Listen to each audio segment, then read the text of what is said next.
This is the new Mercedes E-Class, the OG executive saloon and a constant figure within Merc's range since the 1950s, barring a name change or two.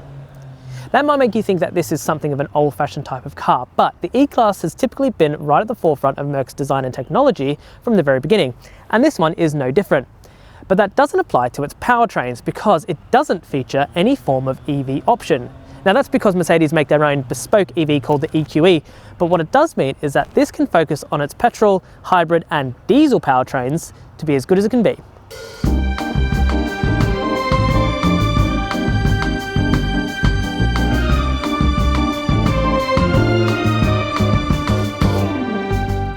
A great place to start with this car, I think, is the design, because it very clearly is an evolution of the model that came before. Now, that for me isn't such a bad thing. I think it looks pretty good last time around, and for the most part, so does this one.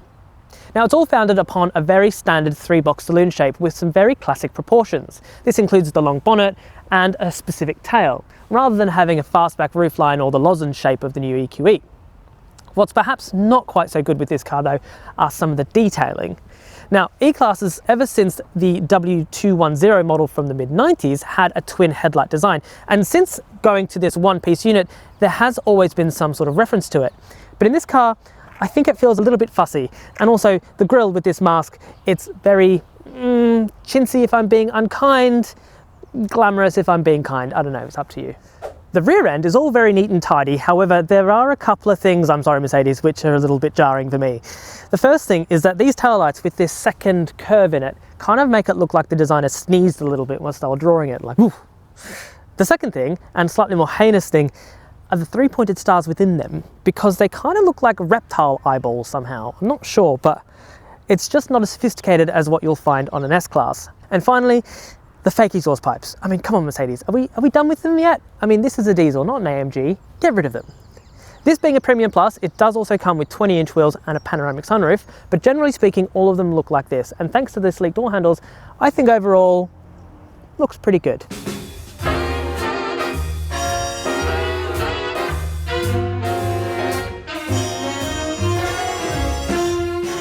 In here, Mercedes-Benz is actually moving away from the dual screen setup that the previous generation introduced, which is ironic because pretty much everything is running that sort of dual screen setup right now. Bravo Mercedes-Benz. What we're faced with instead is this super screen, which is a riff on the hyper screen that you find on the all-electric models. Now, I actually prefer this one here because instead of placing all the displays, which is a main touchscreen, a frankly pointless passenger display, and the dial pack under one level, it actually splits them up into CarPlay is active. You can use the telephone function of the connected device via CarPlay into slightly better places. That will happen occasionally because the Hey Mercedes function is always working, but never properly.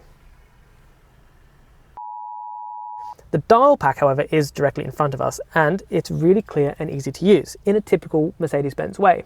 Also typical of Mercedes-Benz is that it's very configurable. So you can switch it between a standard dial set, this map setup that I've got up here, and it's also got a 3D function that reads where your eyeballs are and makes it look like you're sort of peering into a 3D box. I mean, some people are going to love it, some people are going to hate it. I think it's kind of funky, but it does mean that you kind of pay perhaps a bit too much attention to something you shouldn't really be paying too much attention to. In any case, the Mercedes-Benz MBUX infotainment system is very, very good.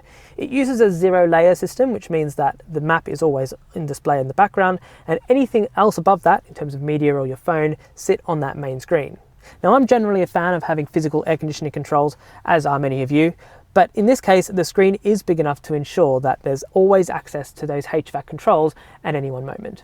More importantly, quality in here is very good. Everything's very well put together and the material choices are also pretty premium.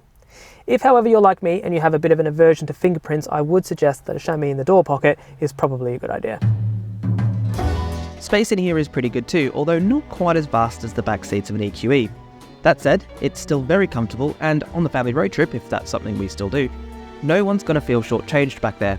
This is also probably the point that we should start talking about engines, because Merc's range is pretty diverse. As well as the E220D 4-cylinder diesel that we've got here, there's also a base 4-cylinder petrol.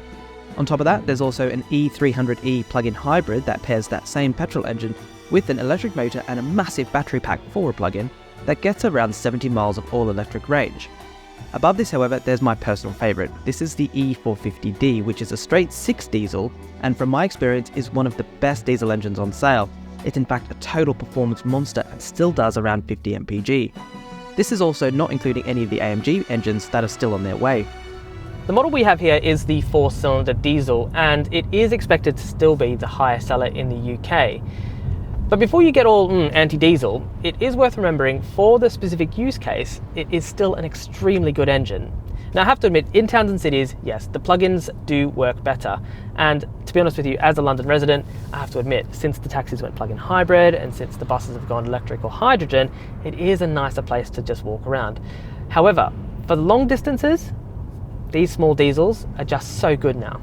On longer stretches, this car will get easily 50 mpg, and this engine specifically actually will get over 60 in the slightly smaller C-Class as well. So it is incredibly efficient, and compared to a comparable turbocharged 4-cylinder petrol, I just don't understand why you would go for the thirstier engine.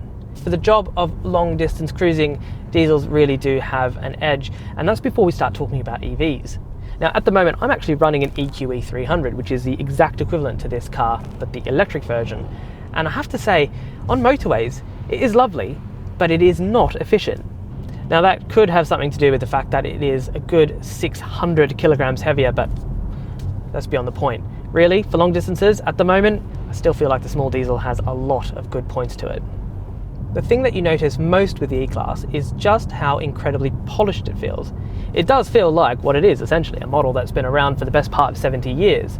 Everything works in a very clean and concise manner, and it doesn't feel compromised in a way that a lot of newer EVs and even the plug-in hybrids do.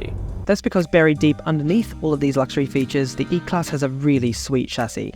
Much like the smaller C-Class, its inherent engineering is really well executed, and it feels like a real masterclass of modern car engineering from Mercedes-Benz. But it's not all perfect. There are some pretty typical Mercedes quirks to deal with. The steering wheel to begin with, which is very thick, and too thick for my little feeble hands to fit around, and also a little too complicated. This AMG spec car has got the twin prong steering wheel, and I mean everyone does complain about a Golf 8's capacitive touch panels on the steering wheel, but this is just to another level. Changing the volume or even changing the details on the screen can be a bit of a faff, especially if you're not particularly that well tech inclined. As for the steering rack itself, it is actually really lovely. It's got quite a considered speed. It is fast, but not too fast like some modern Mercedes have been. And this specific car only has 2-wheel steering as well, which feels really nice and neutral, as opposed to the sometimes hyper-accentuated 4-wheel steering systems. It's a real highlight actually of the driving package, and it gives you real confidence about piloting this car down quite small streets, even though it is a fairly large beast. The ride is also very good. This car is on 20-inch wheels, which are in the middle between the largest and the smallest, and it does control its weight and the bumps incredibly well.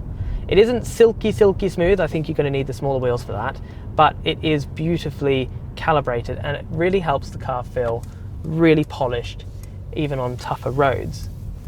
All things considered, the E-Class feels like exactly what it is, a refined and polished luxury car with no obvious downfalls, and a real sense of harmony to all of its mechanical elements. And if you are indeed after a long-distance 4-cylinder diesel cruiser, there isn't actually much around to rival it. Now, Audi's A6 was given the world's most subtle facelift recently, and while it is a solid chunk cheaper, to the tune of around £10,000 in fact, it's not quite as efficient and doesn't have any of this car's new era in-cabin tech. In fact, that price gulf isn't so much informed by the Audi being cheap, rather the fact that the E-Class has gone up quite substantially. A base E200 petrol is now over £55,000, and this E220D is another couple of grand on top of that. To get this Premium Plus level, this one is touching £69,000 for a 4-cylinder diesel. Crazy. Even the BMW 5 Series now is a decent chunk cheaper than this at 51 grand basic, but it doesn't come with the diesel engine, kind of leaving this in a space on its own. Even if we look outside of the 5 Series in the executive class, well, you can't really order a Jaguar XF anymore.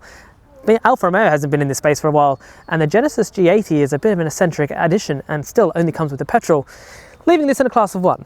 But even if it wasn't, it would still be a fantastic everyday cruiser.